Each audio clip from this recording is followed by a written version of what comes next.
So welcome to the next part of the teaching pedagogies in mathematics, which will be based on the project-based learning.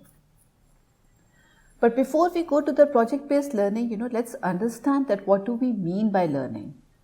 Now, if you search for the dictionary definition of the learning, so you will see it says that learning is the acquisition of knowledge or skills through study, experience or being taught.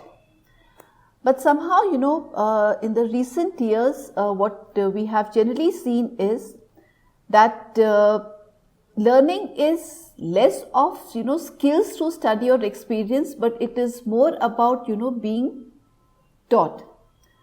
So, learning in fact is not generally a product of teaching, but learning is a product of the activity that a learner does, and that is, what the project-based learning actually tries to achieve. In fact, Bloom's taxonomy defines three domains of learning. One is the cognitive domain, one is the affective domain, and one is the psychomotor domain. So, what do we understand by the cognitive domain? So, cognitive domain basically, is the domain which has to do with the thinking part of the students. So this is in fact, the hierarchy pyramid that we have, for the cognitive domain. On the base is the knowledge, and actually, without the knowledge of a subject, it's difficult to achieve too much. Next in the hierarchy is comprehension. It's followed by application, analysis, synthesis, and the evaluation.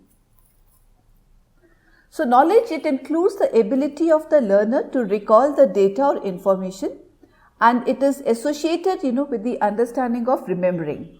So, remembering the formula, remembering the process, remembering the theorems, that are being taught in mathematics, all that would be included, in the subgroup knowledge of the cognitive domain. Then we have comprehension, so that assesses the ability of the learner to understand the meaning of what is known, and it is associated with the action of understanding. Application shows the ability of the student to use the abstract knowledge in a new situation, and it is associated with the action of applying. Analysis aims to differentiate facts and inferences, and it is associated with the action of analyzing. Synthesis category shows the ability to integrate different elements or concepts in order to form a generalization, and that is associated with the action of creating. And at the peak is evaluation, which shows the ability to come up with judgments about the importance of concepts. So that is associated, with the action of evaluating. In fact, the knowledge, so this is what, we have already seen, that knowledge is the ability to recall the information. The verbs that is generally associated with the knowledge is remembering, memorizing, recognizing, recalling, identifying, defining, describing, listing, examining.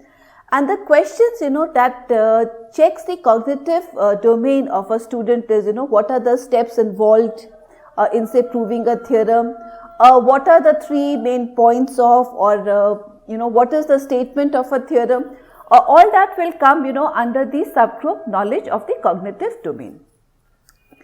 Comprehension is the ability to interpret information, and the verbs that are associated with comprehension is summarizing, comparing, contrasting, distinguishing, estimating, extending, classifying, paraphrasing, locating. And you have different questions, through which you can check the comprehension of the students, Application, of course, is the ability to apply information in a new situation, and you have the various verbs, the various action verbs that are associated with application. Applying, of course, is first and foremost adapting, choosing, demonstrating, illustrating, constructing, simulating. And there are various questions that can check the application part of the cognitive domain. Analysis is the ability to break down information and show relationship, and you have the various action words, associated with it, with of course the various questioning, through which you can check the analysis part. And similarly, you have synthesis and you have evaluation. So evaluation is, basically deciding upon, say for example, if you have two methods of solving the same question, then in a given situation, which method will be appropriate? So that is basically an evaluation. How do you decide as to which method to be used? That is also how do you apply a method is basically under application, but if you are given two different methods, then which one is better will basically come under your evaluation. So, what criteria would you use, which option should be the most effective. So, this all comes under the subgroup of the evaluation. Over the years, the cognitive domain in which you had these 6 subgroups have basically changed from the noun part to the verb part, and that you have is remembering. Remembering, if you recall, as it was mentioned in the previous slide, is basically, associated with knowledge. Then on the second tier, you have understanding. Then the third tier is applying, which is associated with application. In fact, these three, the last three parts, this is basically to do with, your what we call it as a lower order, lower order learning processes, remembering, understanding, applying. And in fact, in our current teaching methodology, these are the three things, where we lay our emphasis, which tests the knowledge, which tests the comprehension, and which tests the application. But analyzing, evaluating, in fact, in the revised form of the cognitive domain, creation is in fact kept at the apex, So, how do you create a new model? How do you create a new algorithm? So, that is kept at the highest level, in fact, of the cognitive domain.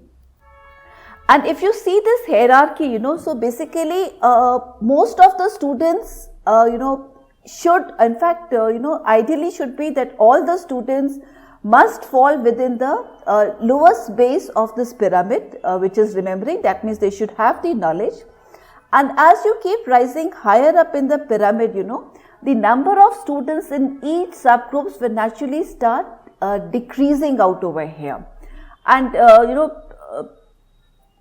and in another words also, that the base is very important. So, naturally, we cannot do away with giving the knowledge. But apart from that, the other subgroups of the cognitive domain should also be taken into account, when a teacher is teaching to the students. Then we have the affective domain. Affective domain is basically related with feeling.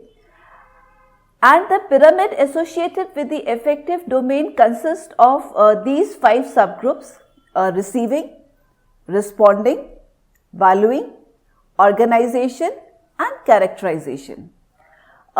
Receiving basically is passively paying attention, and being aware of certain ideas. So, when any student is sitting in your class and he or she is listening to your lecture, so that is basically the receiving part of the affective domain. And in the receiving part, in fact, the student generally plays a very, very passive roles, and the active role is being played by the teacher. Responding is actively participating in the learning process. Now, this process would also involve, when the students ask questions. So, question as that could you please explain this process once again? How did we reach to step 2 from step 1? If a student, if a teacher is asking a question, the student trying to respond back to it. So, that is basically the responding part. So here the students do play a active role, and you will understand from your experiences that the maximum number of students is there in receiving. Out of that, there will be a smaller subgroup which will respond in the class. Then we have valuing. Valuing is ability to see the merit of something and expressing it. And this also includes the ability of the student to share their views and ideas on the issues raised in a class. So it will be like that can we proceed in say way 2 instead of way 1. So where the student themselves are giving some ideas, or they have their own ideas and they are expressing it in the class. So that comes under valuing. And naturally the number of students in this subgroups will be lesser than the number of students who are there in the subgroup of responding. Organizing is putting together various information and creating something new. So this is a very rare phenomena in a class, that a student comes up, you have taught them some knowledge, and they come out using those concepts. They actually come out or try to do something new or something different. And characterizing is, of course, you act consistently with the values that have been internalized or that have been understood by the students. And the next domain we have is the psychomotor domain, which is which is related to doing. This actually is it occurs more in the lower primary classes. So, but it involves your speed, adaptation, endurance, coordination, precision, agility, perception, techniques. And if you search for the psychomotor domain, you might see there could be a few more points added to it. But as far as higher learning is concerned, so we have to be careful about the cognitive domain of learning, which is very, very important in higher education, and to some extent the affective domain of the learning. So now let's come to what do we mean by the project-based learning. So the project-based learning is basically based on the philosophy of learning by doing. So you do something with your own hands. Students engaged in projects, they get the opportunity to apply their theoretical knowledge and learn practically. They work in natural environment outside or within the boundary of the school or the college or the institution wherever they are. Students encounter different mathematical kind of problems in real life, and then they try to solve them with some previously gained knowledge. They learn how to mathematize the real life situations. Through projects, the projects may be allocated at different level, but it always works best when the students are divided into small groups, and ideally the size of the groups must be 3 to 4 to accomplish them. Because if you have smaller than 3 to 4, as we will move forward, we will see that project-based learning is best done, when you have a team. So when you don't have a team, the ideas are not, exchanged very frequently. And if you have more than 3 to 4, then there is always a chance that there are some students who will piggy ride on the others, and try to participate in the project-based learning as a passive participants. So let's give you certain examples of project-based learning, from my own experiences that we have done with the students. The first one is the application of competing species model to an economic model. Now, most of our undergraduate students, do have a course on differential equation at the undergraduate level. So this is generally taught, in these second semester or the second year. Now, the competing species model was applied to, there was a time when you had these big retail stores, that were coming in our country, and you will see that in bigger cities, the trend has changed of going from a local grocery stores, which was smaller in nature, to a big retail stores. So, that was in fact the place where it was used. Now, in a competing species model, you have two species which are generally denoted by your X and Y. So, the first term that we have over here, in both the models, the first term actually generally states that how does the species X grows because of the presence of its own kind of a population. So, you consider a logistic model, that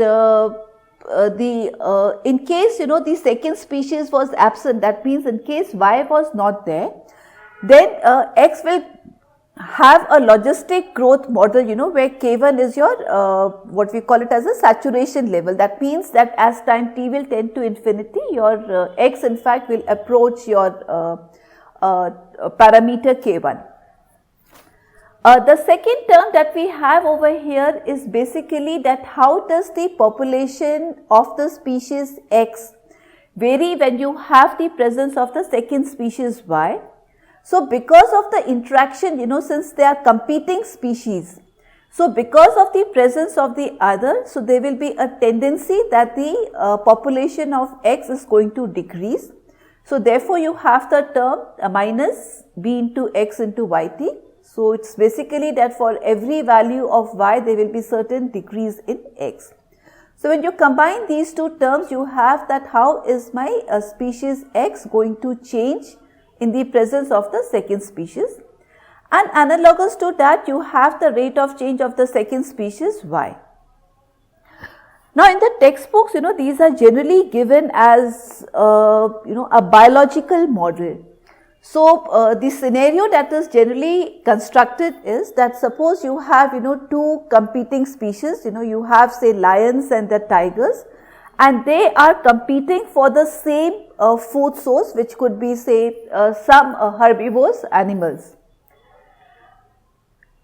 The challenge was that how do you use the same model when you have a different scenario in an economic world where you have two stores. One is what you call it as a bigger retail stores, like in the photo you have a big bazaar and you have the local grocery stores.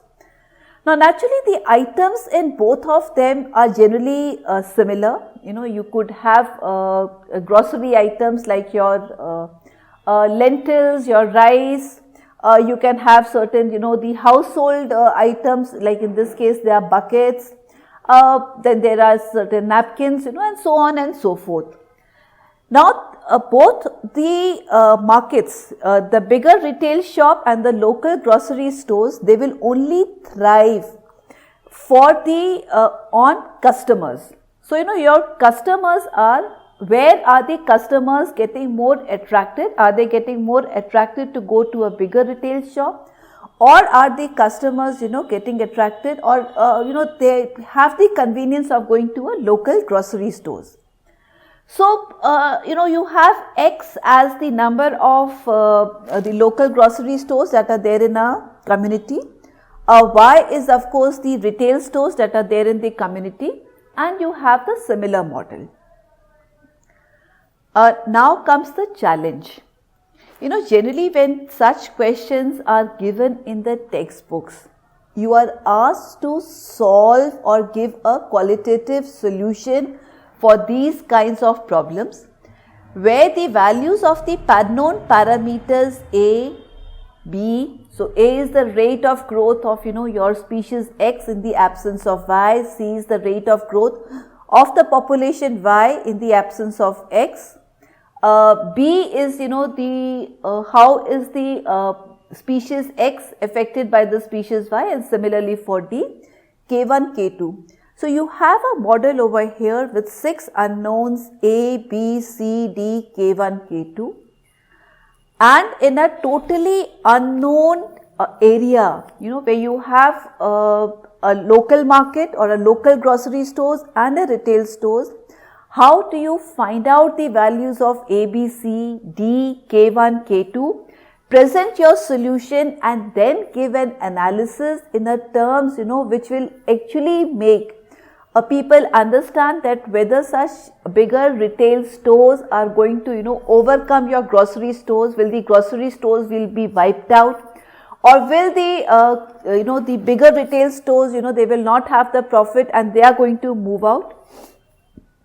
Anyhow, I am not going to get into details of that because that is not the purpose of my talk, but in case anybody is interested in going through it, the reference is given over here. Now, in this, we had a group of 4 or 5 students, who would sit down, who would, discuss about it, that what will be the understanding of the parameters A, B, C, D, K1, K2 and so on and so forth. So, these were the various learning outcomes that came out of this project. The students learned how to conduct surveys. The parameters which were discussed in the models were not known. So, naturally certain ideas from the population, because the customers were the one, who would have basically have a decision on which kind of stores will thrive. So, certain surveys had to be conducted.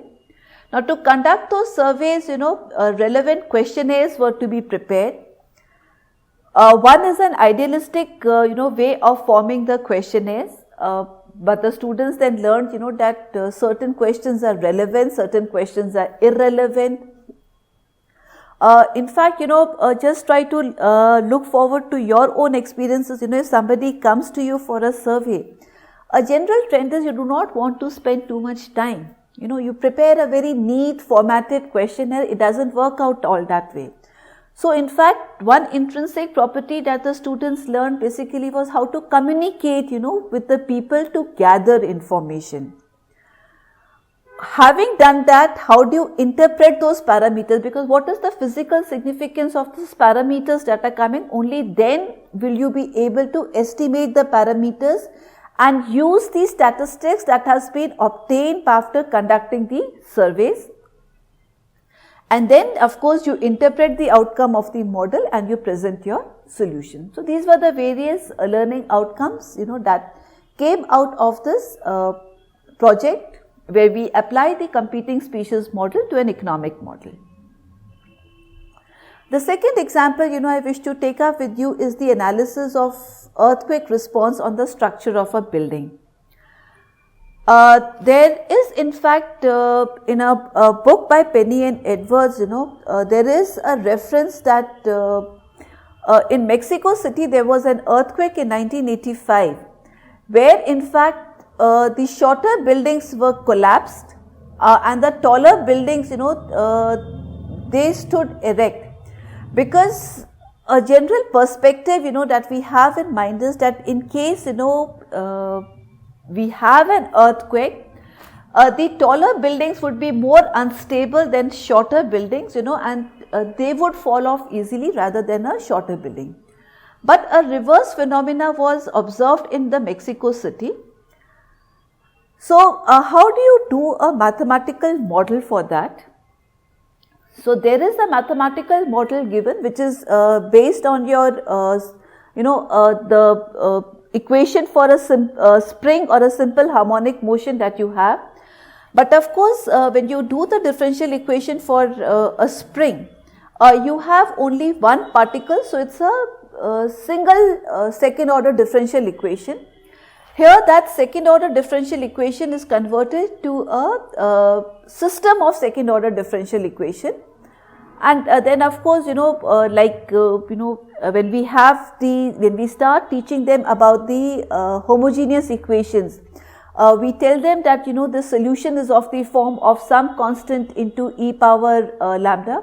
You have the same kind of a solution.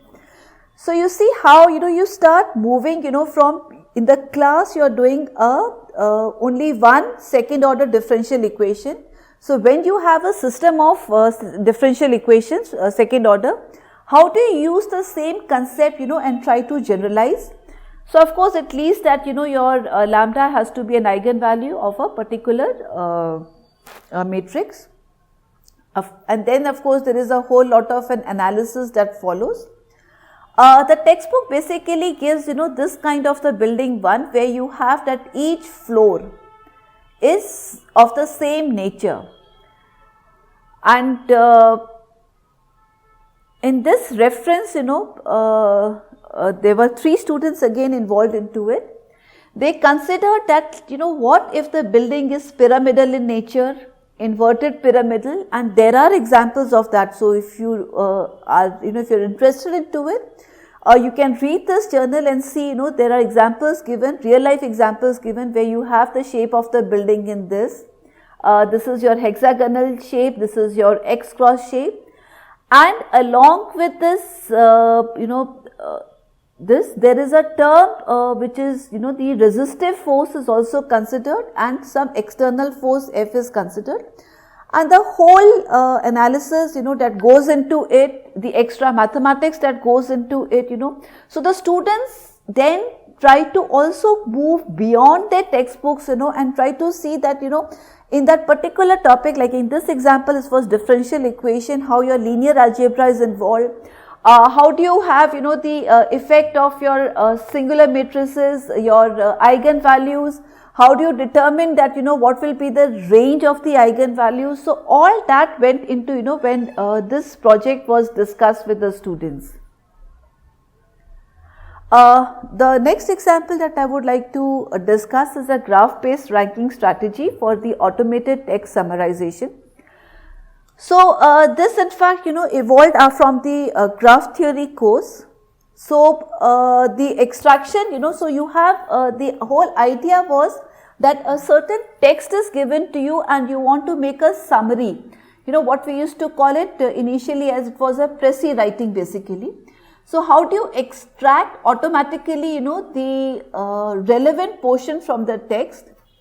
So, for that a directed weighted graph was constructed, from the original text, wherein each sentence was taken as a node, and of course, the weight was given to each sentence depending upon the importance, So, the weights were determined by using certain suitable distortion measures.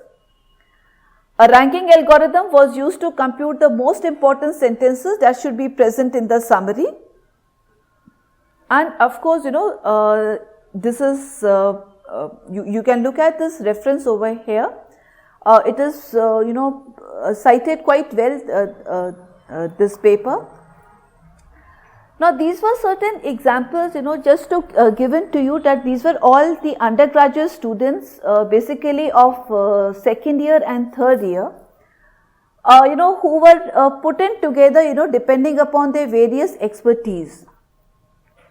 So, the features, that evolved out of this project based learning was that the students were engaged in complex real world issues and problems.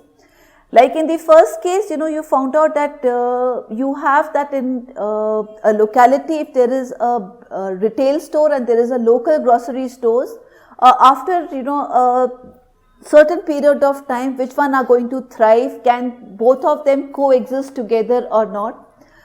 In the second example, it was basically to study, what should be the structures of the building in response to an earthquake. In the third problem, it was basically that how do you use, automate the summarization of any given text based on the, what sentences are important, what should be retained and what should not be retained. Students learn to apply the content specific knowledge in a variety of contexts. Again, in the first case, it was the in the first and the second case both, it was the application of differential equations that they had already learnt in their classroom. And in the third example, it was basically, the concepts of the graph theory that they had learnt in the class. Inculcates teamwork. So, when you had these 3 or 4 students together working, so there were always certain strengths of a certain students. So, one student would work out on a certain aspect, the second student would work out on the other aspect, and the research work also, in fact, researching for the problem, trying to read the related literature survey. So, it was distributed amongst the students and then they would come back together, and discuss the various pros and cons of using a particular method or not.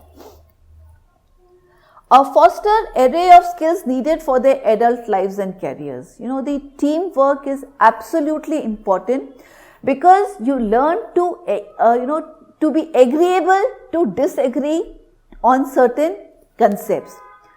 So, I hope you're trying to realize, that in the cognitive domain, the project-based learning basically is going from the basic knowledge to comprehension, because you understand that how that method is used, on application, and it is trying to reach the apex of that pyramid of the cognitive domain that we have, that is creating something new. It also incorporates, the project-based learning also incorporates the reflection activities that lead students to think critically about their own experiences. But, we have to be very careful about what is a project and what is a project-based learning. Now, a project can be done alone. So, when you are giving a project, to certain students to be done, so you may have that a single student is completing a project. But when I talk about the project-based learning, the project-based learning requires collaboration and teamwork. The project is always about the product. So, the question is already framed and the student basically has to provide the solution of the problem. Whereas when I talk about the project-based learning, it is about the process that you go, from your first step to the second step. So, it basically involves, first of all, you have to mathematize the problem, you have to understand that, what method, what concept, what part of the knowledge can you apply, how is it applied, you do the analysis. So, the project-based learning is totally about the complete process that is going on. Project is teacher directed, it's basically a problem that is given by the teacher, and project-based learning basically is the students directed, because the student takes the initiative over here, that how are they going to proceed, what is the methodology they want to adapt. And many a times, that is why when we talk about the processes, many a time, what would have been the final aim to be done, it gets changed in between the process. All projects, since the projects are given by the teacher, so naturally the projects have the same goal. That means, this is the problem, find out the solution. Whereas, as I mentioned before, in project-based learning, the students make the choices that determine the outcome. So, you can change the process in midway also. The products, are presented to the teacher, they get evaluated. But when I talk about the project-based learning, the products are presented to a relevant audience. So, for example, when we have, the first example that we had, when the coexistence of a local kirana shop and the retail shop. So, there the products, whatever is the result that you are having, that is basically presented maybe to a policy makers, maybe to if there is a development of a society, that at what places must the retail stores be placed, at what places the kirana stores must be placed. When I talk about the third example, so whenever, anybody who is wanting to automate the text summarization, so, what can they use the methodology being used, in a project-based learning. So, that's what we mean by products are presented to a relevant audience. A project generally lacks the real world relevance, it's more about a generalization of a problem or something like that. But project-based learning is based on your real world experiences and problems. So, there is a distinction between a project and a project-based learning. So, this is something important that one must grasp about it. So, naturally the project occurs after the real learning. So, you have the knowledge, and after that knowledge is when you do the project. Whereas, in the project-based learning, the real learning actually occurs through the project. So, you go beyond, in fact, what is the basic knowledge that you already have. So, to conclude, let's try to see that what must be the goals of any ideal mathematics curriculum. So, a mathematics curriculum must develop a student's capacity to undertake intellectually demanding mathematical tasks. It must emphasize general mathematical reasoning as much as the mastery of various subject matter. The curriculum must be designed, around the abilities and the academic needs of the average students, with of course supplementary work available to attract and challenge more advanced students. Make the students understand the historical and contemporary role of mathematics and be able to place the discipline properly in context of other human intellectual achievement. A student should gain an ability to read and learn mathematics on their own. So rather than, spoon feeding them, a maturity must be developed, that how the mathematics is to be learned rather than what is to be learned in mathematics. A student should be led to discover mathematics for themselves rather than merely being presented with results of concise, polished theories. So you see, this actually follows the last point that we have.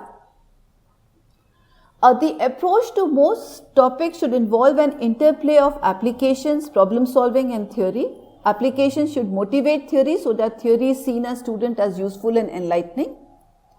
A student should make use now, in fact, full use of calculators and computers in all mathematics courses, because that is of course the way forward. We have to use that.